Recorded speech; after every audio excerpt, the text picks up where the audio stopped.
Hello friends, आप सभी का स्वागत है eagle IAS the study zone में।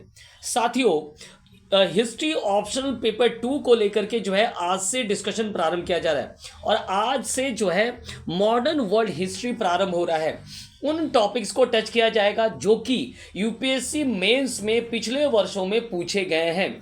उन टॉपिक्स पर क्या लाए जाएंगे, लेक्चर्स लाए जाएंगे, क्लासेस लाए जाएंगे और उन टॉपिक्स को जो है एक कॉन्सेप्ट के तरह जो है आपके सामने रखा जाएगा। और इसका उद्देश्य एक ही है, ताकि जब आप मेंस आंसर राइटिंग करें तो ये टॉपिक जो है आपको क्या करे ना, सहायता पहुंचाए आपके मेंस में। ठीक है, तो चलिए आज से प्रारंभ हो रहा है मॉडर्न वर्ल्ड हिस्ट्री जो है प्रारंभ हो रहा है हिस्ट्री ऑप्शनल पेपर 2 के तहत है। और आज का जो टॉपिक है वो है प्रबोधन तथा आधुनिक विचार, एनलाइटमेंट एंड मॉडर्न आइडियाज में जो रेनेसां वाला पार्ट है उसको लेकर के डिस्कशन करेंगे।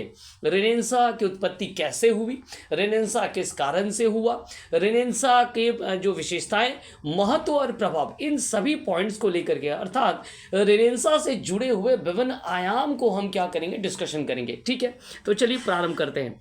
सबसे पहले हम ये देखेंगे कि यूरोप का मध्यकाल क्या था।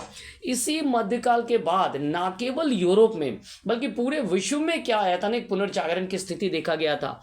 ठीक इसी समय जो है बाद में जाकर के जो है भारत में भी 19वीं सदी के प्रारंभ में क्या था ना, रेनेसां हुआ था। पश्चिम में जो रेनेसां हुआ उसका इफेक्ट जो है ग्लोबलाइजेशन की तरफ फैला और भारत में भी इसका प्रभाव देखा गया था। तो आज जो है पॉइंट यह है कि पश्चिम में जो रेनेसां हुआ था उसका क्या कारण था।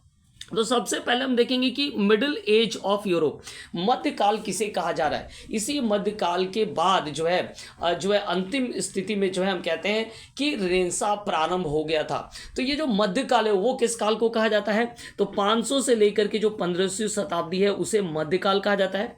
इस काल में मुख्य रूप से जो है धर्म की प्रधानता थी समाज पर। समाज के विभिन्न विषयों पर जो है धर्म के द्वारा क्या किया था, प्रभावित किया गया था।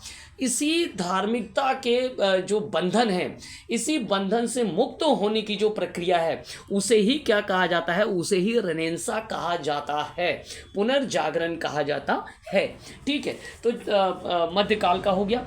इस मध्यकाल की स्पेशलाइजेशन की अगर हम बात करें, इसी मध्यकाल के अंतिम समय में जो है क्या हुआ ना, जो सिविलाइजेशन का एक्सपेंशन हुआ जियोग्राफिकली।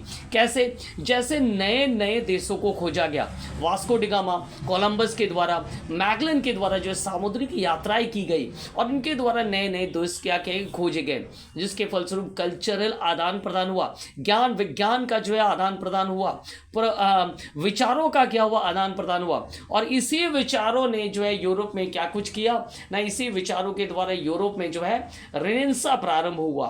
ठीक है, और इसी रेनेसां से बाद में जाकर विश्व के सभी देश प्रभावित हुए, जिनमें भारत में भी जो है रेनेसां हुआ था। और उसी हमारे 19वीं सदी के प्रारंभ में हमारे यहाँ जो है क्या हुए थे ना, सोशलिस्ट एंड जो है रिफॉर्म, सोशलिस्ट रिफॉर्म जो हुआ था वो यहाँ प्रारंभ हुआ था। ठीक है, तो चलिए अब हम लोग देखेंगे कि अब कहा जाता है कि मध्यकाल किसे कहते हैं। अगर कहा जाए तो 476 ईस्वी पूर्व, याद रखिएगा 476 ईस्वी में जो वेस्टर्न रोमन एम्पायर था उसका अंत हो जाता है। जर्मनी के लीडर जो है ओडेस्वर ने इटली में तत्कालिक जो अंतिम सम्राट थे रोमुलस अगस्तुलस उनको हटा दिया और जो उसका राजनीतिक अस्तित्व था वो क्या गया, समाप्त हो गया। इसके समाप्ति के बाद से जो है मिडिल एज प्रारंभ हो जाता है।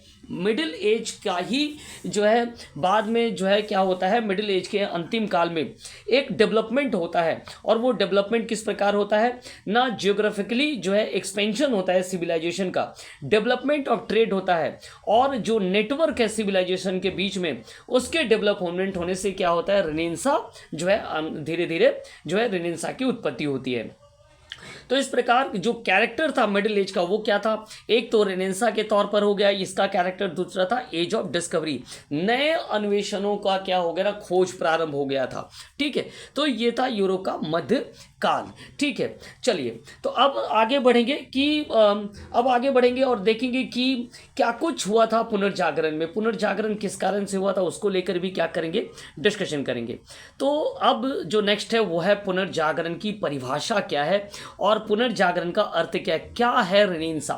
ठीक है, तो 15वीं और 16वीं शताब्दी के मध्य में यूरोपियन समाज में जो एक कल्चरल मूवमेंट हुआ है ना, एक कल्चरल क्या हुआ ना, परिवर्तन हुआ, जिसमें मानवीय चेतना पर जो है अधिक बल दिया गया, मानवीय चेतना का विकास हुआ, बौद्धिकता में क्या है ना एक सकारात्मक परिवर्तन आया।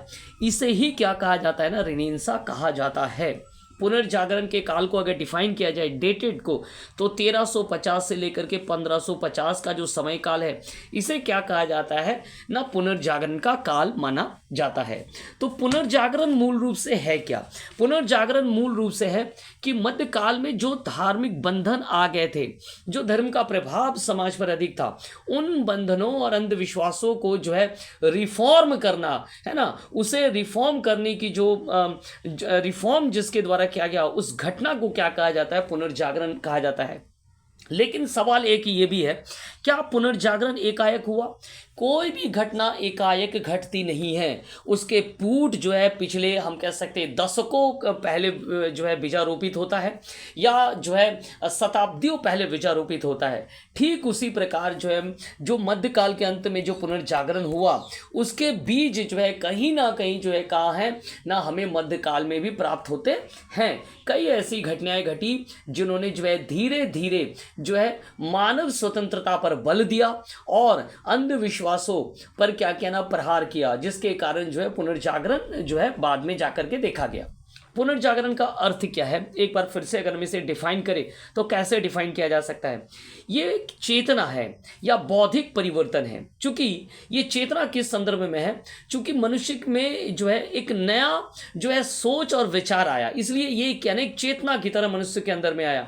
मनुष्य की जो बौद्धिक शक्ति थी, जो मध्यकाल में थी, वो बंधनों से मुक्त होकर के जो है एक नए रूप में सोचने और विचारने की जो क्षमता है, तो उसे क्या कह सकते हैं, हम ना बौद्धिक परिवर्तन कह सकते हैं।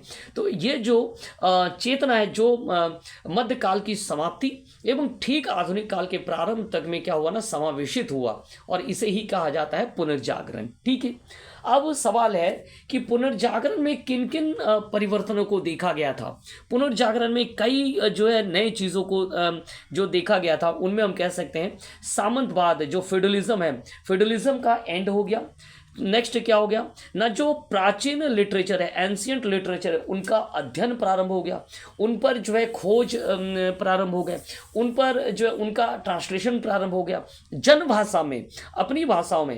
पहले क्या था, लैटिन भाषाओं में जो है क्या किया जाता था, पुस्तकें साहित्य रचे जाते थे, लेकिन अब जन भाषा को बल दिया गया, अर्थात उस देश की मातृभाषा पर क्या किया गया ना, पुस्तकों का जो है प्रकाशन किया गया, अर्थात साहित्यों की रचना की गई। तो ये एक जो है पुनर्जागरण में देखा गया। राष्ट्रीय राज्यों का उत्थान हुआ, राष्ट्रीय राज्यों के उत्थान हुए, आधुनिक विज्ञान का प्रारंभ हुआ, प्रयोग और परीक्षण जैसे सिद्धांतों के द्वारा विज्ञान में क्या हुए, परिवर्तन आए, विज्ञान में नए खोज हुए, विज्ञान में नए सिद्धांत आए। टॉलमी चाहे तो टॉलमी कहे, चाहे कॉपरनिक्स कहे, चाहे गैलीलियो कहे, चाहे केपलर कहे, चाहे आइजैक न्यूटन कहे, इन सभी ने मिलकर के जो है विज्ञान के क्षेत्र में प्रयोग और परीक्षण के माध्यम से नए सिद्धांत दिए और विज्ञान को जो है क्या है न, विकास के स्तर पर ले आया। नए व्यापारिक मार्गों की खोज की गई। सबसे महत्वपूर्ण चीज़ है जिसने पुनर्जागरण में जो है सबसे ज़्यादा बल प्रदान किया, नए व्यापारिक मार्ग खोज निकाले गए, उनमें कोलंबस है, उनमें वास्को डिगामा है। वास्को डिगामा भारत पहुंचा, भारत अर्थात पूर्व की ओर वे उनका आगमन हुए। पूर्व के लिए उन्हें क्या करना पड़ा ना, जिस प्रकार मैगलन ने विश्व का भ्रमण किया, उस पथ को पकड़ते हुए कहाँ पहुंचे ना, वो पहुंचे जो है भारत पहुंच गए। इस प्रकार मैगलन, वास्को डिगामा और कोलंबस ने नए देश खोज करके उनके साथ कल्चरल आदान प्रदान हुआ, उनके ज्ञान, विज्ञान और उनके विचारों का आदान प्रदान हुआ, जिसने रेनेसां को सबसे ज्यादा प्रोत्साहित किया। प्रारंभिक पूंजीवाद का उदय और धीरे धीरे व्यापार के विकास ने जो है पूंजीवाद के उदय को क्या किया ना, प्रारंभ कर दिया। ठीक है, इस प्रकार पुनर्जागरण की अगर परिभाषा दी जाए तो एक बार फिर से हम क्या दे सकते हैं ना, 14वीं से लेकर के 16वीं शताब्दी के मध्य यूरोपीय समाज में होने वाले बौद्धिक एवं उदार सांस्कृतिक आंदोलन, जिसमें समाज में आलोचनात्मक के साथ साथ अन्वेषणात्मक अर्थात नई प्रवृत्तियां को जन्म दिया है ना, नई प्रवृत्तियों को जन्म दिया। और इसी नई प्रवृत्ति ने यूरोपीय जगत में जो मध्यकाल के जो अंधकार थे, जिनमें चर्च की डोमिनेंसी शामिल थी, सोसाइटी के ऊपर जो है चर्च की डोमिनेंसी थी, उस बंधनों से इसे मुक्त करा दिया और मानव को स्वतंत्र चिंतन के लिए क्या क्या प्रेरित किया, मानव भावना का विकास किया। और इसका प्रभाव जो है हर क्षेत्र पर देखने को मिला, चाहे वो कला हो, साहित्य हो, दर्शन पर हो, वैज्ञानिक खोज और अन्वेषण पर हो, सभी चीज़ों पर जो है देखने को मिला। तो ये था पुनर्जागरण का डेफिनेशन, ठीक है। और पुनर्जागरण के जो है अब हम लोग देखेंगे कि पुनर्जागरण के कारण क्या है, किस कारण से पुनर्जागरण हुआ, ठीक है। तो पुनर्जागरण के कारणों पर क्या करेंगे, डिस्कशन करेंगे। चलिए, पुनर्जागरण के कई कारणों को लेकर के मैंने तो डिस्कस किया, फिर भी फिर से पहला पॉइंट अगर हम कहेंगे तो कस्तूनुतुनिया का पतन, ठीक है, डिक्लाइन ऑफ कस्तूनुतिया के पतन होने से क्या कुछ हुआ। इसी कस्तूनुतुनिया के पतन ने ही यूरोपियंस को जो है भारत में प्रवेश करने पर मजबूर कर दिया। इसी कस्तूनुतुनिया के पतन के कारण पश्चिम का पूर्व से संपर्क हुआ सामुद्रिक मार्ग पर, नए सामुद्रिक मार्ग खोजे गए और इसी के कारण जो है कल्चरल आदान प्रदान हुआ, ज्ञानों का आदान प्रदान हुआ और फिर रिनेंसा जो है क्या हुए ना, रिनेंसा को एक गति प्रदान हुआ। 1453 की बात है, जो सबसे इंपॉर्टेंट डेट माना जाता है हिस्ट्री में। भारत के दृष्टिकोण से भी, भारत में जो आधुनिक भारत हम जो इतिहास पढ़ते हैं, जिसमें यूरोपियंस का जो आगमन हुआ, ये जो रास्ता खुल करके आता है वो कस्तूनुतिया से ही आता है। उस्मानी तुर्कों ने जो कस्तूनुतिया पर अधिकार कर लिया, फलस्वरूप जो स्कॉलर्स थे यहाँ के, कस्तूनुतिया उस समय तत्कालीन समय में क्या था ना, एक महत्वपूर्ण जो है केंद्र बन करके उभरा था, जहाँ स्कॉलर्स, बड़े बड़े स्कॉलर्स रहते थे। ये स्कॉलर्स क्या चले गए ना, यूरोप की ओर चले गए और उन्होंने अपने ज्ञान को लेकर के यूरोप में चले गए और यूरोप में वो शरण में आ गए।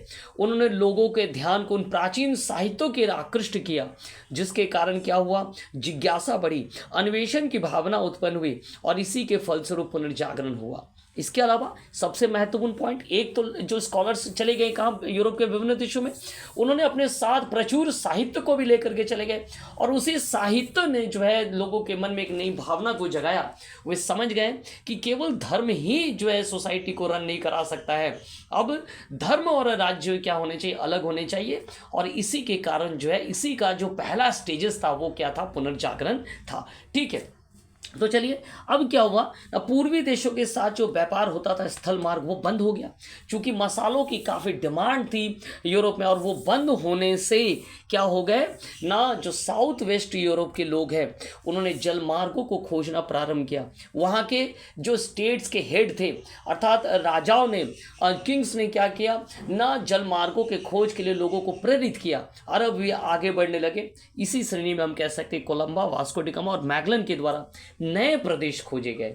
तो कस्तूनुतुनिया का पतन के फलस्वरूप जो है एक इच्छा जागी कि पूर्व के साथ कैसे संपर्क स्थापित किया जाए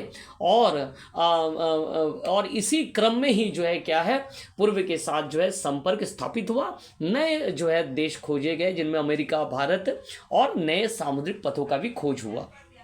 कागज और मुद्रण कला का आविष्कार सबसे बड़ा जो परिवर्तन है इन द हिस्ट्री ऑफ, हम कह सकते हैं पूरे विश्व इतिहास में। अगर कोई चीज़, किसी चीज़ ने इतिहास को बदल करके रख दिया तो वो था कागज, है ना, पेपर, और प्रिंटिंग, है ना, प्रिंटिंग जो कला है, टाइपिंग, इसका आविष्कार हुआ। 15वीं शताब्दी के मध्य में जो है जोहान्स गुटेनबर्ग के द्वारा जो है एक टाइप मशीन बनाया गया, जो मॉडर्न प्रेस का हम कह सकते हैं क्या थे ना, पूर्ववर्ती थी। कैक्सटन ने 1477 में जो है ब्रिटेन में इसी प्रकार के एक छापाखाना स्थापित किया और इसके फलस्वरूप क्या हुए, कम कीमतों पर पुस्तकों की छपाई होने लगी। इसका अर्थ हुआ कि इंफॉर्मेशन अब कुछ ही लोगों के मध्य में या कुछ ही संस्थाओं के मध्य में नहीं रहा। अब यह इंफॉर्मेशन कम खर्च में जो है समाज के सभी व्यक्तियों तक पहुंचने लगा। ये जो है फ्रॉम अप से लेकर के बॉटम डाउन तक जो है धीरे धीरे प्रसारित होने लगा। क्योंकि अब कम पैसों पर पुस्तकों की छपाई होने लगी, कम पैसों पर जो है पेपर आने लगे, और इसके कारण क्या हुआ, बौद्धिकता का प्रसार हुआ। सबसे इंपॉर्टेंट होता है कि बौद्धिकता का प्रसार है ना, बौद्धिकता का जो टॉप से लेकर बॉटम की ओर जो प्रसार होता है, इसने क्या किया, अंधविश्वास और रूढ़ियों को क्या किया, कमजोर किया। जो रूढ़ियाँ और कमजोरी थे उन्हें वो अब दिखने लगे, और इस रूढ़ी और कमजोरी को वो विरोध करने लगे, और इसके कारण क्या ना, पुनर्जागरण का डेवलपमेंट हुआ। ठीक है, धर्म युद्ध का प्रभाव जिसे हम लोग कहते हैं क्रुसेड। ठीक है, तो क्रुसेड के कारण भी क्या होना, पुनर्जागरण जो है को गति मिली। 11वीं और 13वीं शताब्दी के अंत तक पूर्व और पश्चिम में धर्म युद्ध चला था, और इस धर्म युद्ध के कारण लोगों ने नए लोगों से मिलकर के, अर्थात पश्चिम के लोग पूर्व के लोगों से मिले, और जब वे मिले तो उनके विचारों को ग्रहण किया। उन्होंने अपने देश के मध्य युग के विचार को, विशेषतः चर्च के जो अत्यधिक प्रभाव थे, वो क्या हो गए ना, अब निर्बल हो गए। अरस्तु के जो वैज्ञानिक ग्रंथ थे, अरबियों के जो अंक थे, अरबियों के बीज गणित थे, दिग्दर्शक यंत्र थे, कागज थे, जो पश्चिमी यूरोप में जो है धर्म युद्धों के माध्यम से ही पहुंचे। अर्थात जो धार्मिक योद्धा थे वो विभिन्न क्षेत्रों में भ्रमण करने लगे, और उन्होंने अरस्तु के वैज्ञानिक ग्रंथ अरबियों के संपर्क में आने पर अरबियों के अंक और बीज गणित के संपर्क में आए, दिग्दर्शक यंत्र के संपर्क में आए, कागज के प्रिंटिंग प्रेस के संपर्क में आए, और इन संपर्क के कारण क्या हुआ ना, यूरोप में जो है क्या पहुंचा, विचार पहुंचे, और नए विचार ने जो है पुनर्जागरण को बल दिया। ठीक है, चलिए, तो ये वो कारण है, कस्तूनत्य का पतन, कागज और मुद्रण कला का आविष्कार, धर्म युद्ध का प्रभाव, और साथ में अब कहेंगे व्यापारिक समृद्धि का प्रारंभ होना, व्यापार का विकास हुआ। अब जब नए रास्ते खोजे जाएंगे तो व्यापार का तो विकास होगा ही, चूंकि अफ्रीका के इस सिरे से लेकर के वो कहाँ पहुँच गए ना, वो इंडिया पहुँच गए। तो ये जो मेडिटेरियन सी से नए जो रास्ते उन्होंने खोज निकाला, नए जो जलमार्ग खोजे, इस जलमार्ग ने जो है नए देशों के साथ क्या होने, यूरोप का एक व्यापारिक संबंध स्थापित हो गया। इस व्यापारिक संबंध के कारण नए नए नगर भी उत्पन्न हुए, वेनिस, मिलान, फ्लोरेंस जैसे नगरों का विकास हुआ। लोग यहाँ पर देश विदेश से आने लगे, सांस्कृतिक आदान प्रदान भी हुआ। फलस्वरूप ये लोगों में स्वतंत्र विचारों का उदय हुआ। नवोदित जो व्यापारी वर्ग थे उनके पास अत्यधिक धन था। धन होने के कारण उन्होंने विद्या अर्जन को प्रमुखता दी। उन्होंने स्कॉलर्स को क्या किया ना, स्थान दिया, और वे पुस्तकालय से, जो पूर्व के पुस्तकालय थे जैसे बगदाद और काहिरा के संपर्क में आए, और उनके संचित ज्ञान के संपर्क में आए, और फिर स्कॉलर्स को भी संरक्षण दिया। साहित्य और विज्ञान में क्या हुए, जिसके फलस्वरूप नए नए अन्वेषण हुए, और इसने क्या किया, पुनर्जागरण को और ज़्यादा से ज़्यादा प्रमोट किया। नेक्स्ट जो है एक महत्वपूर्ण जो और कारण है वो है मंगोल साम्राज्य का जो है उदय। मंगोल ने डायरेक्ट तो नहीं लेकिन इनडायरेक्ट तरीके से क्या किया, पुनर्जागरण में जो है उदय में काफ़ी महत्वपूर्ण भूमिका निभाई। चंगेज खां के बाद कुबलाई खां ने एक विशाल साम्राज्य स्थापित किया, जिनमें कई जो है प्रदेश शामिल थे, जैसे रूस, पोलैंड, हंगरी के प्रदेश शामिल थे।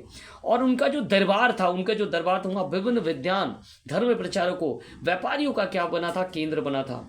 इसी अवधि में कहा जाता है पेकिंग और समरकंद जो अंतर्राष्ट्रीय केंद्र बन करके उभर गए थे। जैसे ही धर्म प्रचारक, विद्वान और व्यापारी एक जगह पर आए, एक केंद्र पर आए, तो पूर्व और पश्चिम के विचारों का क्या हुआ, समावेश होना प्रारंभ हुआ। इसी पूर्व और पश्चिम के समावेश के कारण जो है क्या हुए ना, नए थॉट्स क्या है पश्चिम की ओर गए, लोगों के द्वारा नए थॉट्स लिए गए। उनमें से अगर एक बात करें, वेनिस यात्री मार्को पोलो की अगर हम बात करें, जिन्होंने 1272 में जो है मंगोल के दरबार में आए थे, कुबलाई खां के दरबार में आए थे, और उन्होंने अपनी यात्रा वृत्तांत में जो है बहुत कुछ लिखा, जिससे यूरोप के लोग प्रेरित हुए, आकृष्ट हुए, और इस प्रकार उनके द्वारा भी जो है पूर्व की ओर जो है क्या किया गया ना, यात्रा करना प्रारंभ कर दिया गया। तो ये सभी कारण हैं जिसके कारण क्या हुआ ना, पुनर्जागरण को बल मिला। ठीक है, अब सवाल है कि पुनर्जागरण की विशेषताओं को कैसे देखा जाए। पुनर्जागरण की विशेषताएं क्या थी? तो पुनर्जागरण की विशेषताएं थी धार्मिक चिंतन और परंपराओं का जो सोसाइटी पर नियंत्रण था उससे क्या हो गया ना, ये मुक्त हो गया। विचार भी क्या हो गए, मुक्त हो गए। स्वतंत्रता पर बल दिया गया। इस समय बड़ी बड़ी यूनिवर्सिटी जो है विश्व में खुले। पेरिस, ऑक्सफोर्ड और कैम्ब्रिज विश्वविद्यालय ने तार्किक विचारधारा अर्थात तर्कवाद पर क्या किया, बल दिया। और इसी तर्कवाद ने सही निर्णय पर क्या किया ना, ठोस आधार प्रदान किया, जिसके कारण जो है सही निर्णय को तर्क की कसौटी पर तोला गया और ये जो है धार्मिक बंधनों से मुक्त हो गया। एक ये। दूसरे अगर हम विशेषताओं की बात करें तो क्या हो सकता है? दूसरी जो विशेषताएं थी वो थी पुनर्जागरण में विचारों के प्रयोगों को जो है प्रयोगों द्वारा पुष्टि किया गया। अर्थात किसी भी विचार को पहले क्या करना है, प्रयोग करना है और प्रयोग के माध्यम से उसके रिजल्ट को देखते हुए तब उस पर पुष्टि किया जाने लगा। प्रयोग द्वारा किसी विषय को समझना और सत्य की प्राप्ति करना, इस पर ज़्यादा से ज़्यादा बल दिया गया। प्रयोगात्मक जो खोज प्रणाली के अग्रदूत माने जाते हैं वो रोजर बेकन को माना जाता है। रोजर बेकन ने प्रयोगात्मक प्रणाली अर्थात प्रयोगात्मक प्रेक्षण के माध्यम से जो है विज्ञान में नए सिद्धांत दिए और इसने विज्ञान में खोजों को एक महत्वपूर्ण योगदान भी दिया। इसके अलावा और कौन सी भावना का विकास हुआ?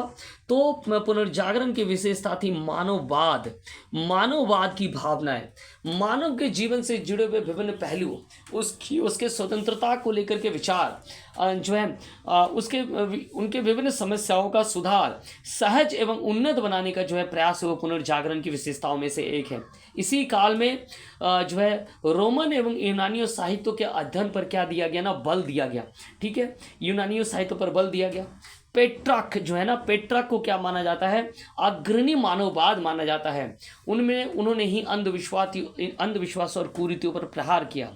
वास्तव में धर्म निरपेक्षता की जो भावना है मानववाद की मुख्य विचारधारा थी। अर्थात धर्म से हट करके जो है अलग होना, है ना, धर्म की प्रधानता को सोसाइटी में कम करना, मानव के जो विभिन्न पहलू है उस पर धर्म के प्रभाव को कम करना, यही था जो है मानववाद का विकास। और इसमें सबसे प्रमुख भूमिका निभाया गया था पेट्रोक के द्वारा, जिन्हें अग्रणी मानववादी माना जाता है। साथ में पुनर्जागरण ने सहज और सौंदर्य की भावना पर जो है बल दिया। इटली के लियोनार्दो दा विंसी ने वैज्ञानिक मानदंडों एवं कला पर यथार्थ पक्षों को लागू करने पर बल दिया गया। अर्थात मानव के सौंदर्य और सहजता पर बल दिया गया, यथार्थ पक्षों को उकेरा गया। तो इस प्रकार की चीज़ें जो है हमें पुनर्जागरण में देखने को मिले, या हम कह सकते हैं इस प्रकार जो है पुनर्जागरण की ये क्या थी, विशेषताएं थी। अब सवाल ये है कि पुनर्जागरण का प्रभाव क्या था, क्या कुछ पुनर्जागरण का इफेक्ट है, कौन कौन से वो क्षेत्र है जहाँ पर पुनर्जागरण के इफेक्ट देखने को मिले। तो सबसे पहले तो लिटरेचर के क्षेत्र में। इससे पूर्व केवल क्या होता था ना, एक तो लैटिन और दूसरा था यूनानी भाषाएं में ही पुस्तकों का साहित्य को लिखा जाता था। पर अब मातृभाषा, जिस देश की भाषा, या हम कहेंगे कि जिस देश की भाषा उसी भाषा में जो है क्या लिखा जाने लगा, जन भाषा में जो है पुस्तकें लिखी गई, साहित्य की रचना की जाने लगी। इस काल के लेखन का जो विषय वस्तु था वो भी बदल गया। अर्थात धर्म या धार्मिक भावनाएं नहीं रही, बल्कि मानव जीवन के विभिन्न पक्षों को उकेरा गया, महत्व दिया गया। इस काल के में अगर इतालवी साहित्यकारों की बात करें तो दांते, पेट्रॉक एवं बुकासियो के लेखन ने पुनर्जागरण को जो है बल प्रदान किया। ये वो प्रारंभिक क्या है लेखक है, अर्थात दांते, पेट्रॉक और बुकासियो, जिन्होंने साहित्यों के माध्यम से जो है मानववाद पर बल दिया और पुनर्जागरण को क्या दिया, बल प्रदान किया। अगर बात करें इसी समय काल करें के दौरान जो है लिटरेचर के क्षेत्र में इंग्लैंड में विलियम शेक्सपियर का क्या हुआ, उदय हुआ, जो कि एक प्रमुख नाटककार और कवि भी थे।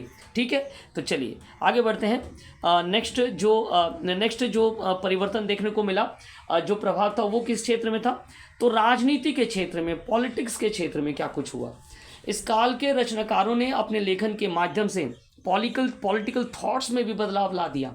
उनमें इटली के दांते और फ्रांस के जो है मार्सिगलियो क्या ना प्रमुख माने जाते हैं।